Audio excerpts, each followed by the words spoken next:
Assalamualaikum warahmatullahi wabarakatuh.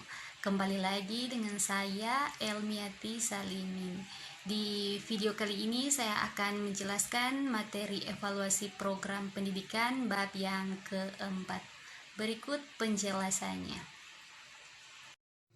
Bab 4, perencanaan evaluasi program.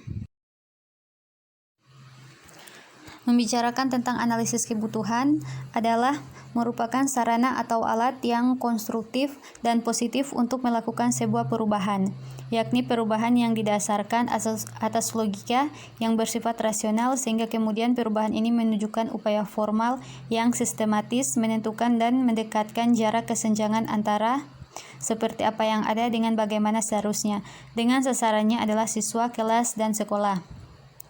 Dalam sistem pendidikan, karena pendidikan itu sendiri hanya merupakan alat belaka, sedangkan prestasi belajar siswa adalah hal yang menjadi tujuan, maka membuat rencana mengajar merupakan proses penting untuk menentukan alat yang tepat dalam mencapai tujuan akhir.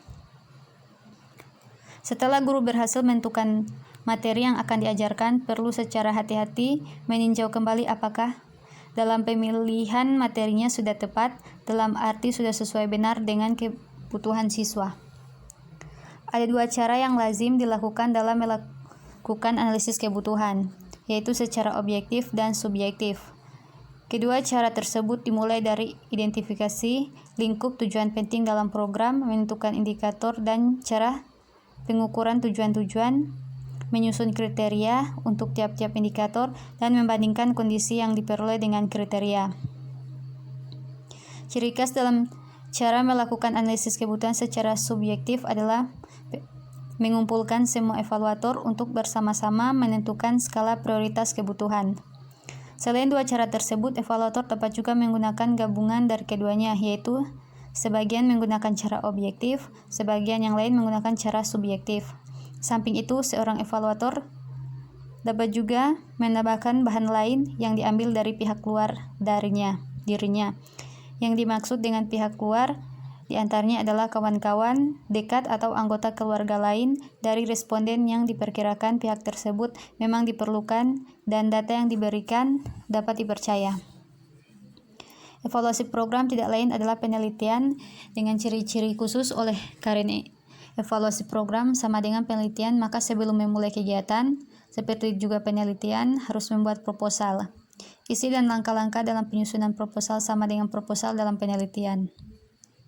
Dalam pembahasan kali ini, hanya 3 hal yang akan dijelaskan secara khusus.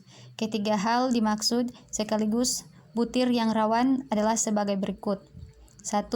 Bagian pendahuluan, menentukan garis besar isi bagian ini.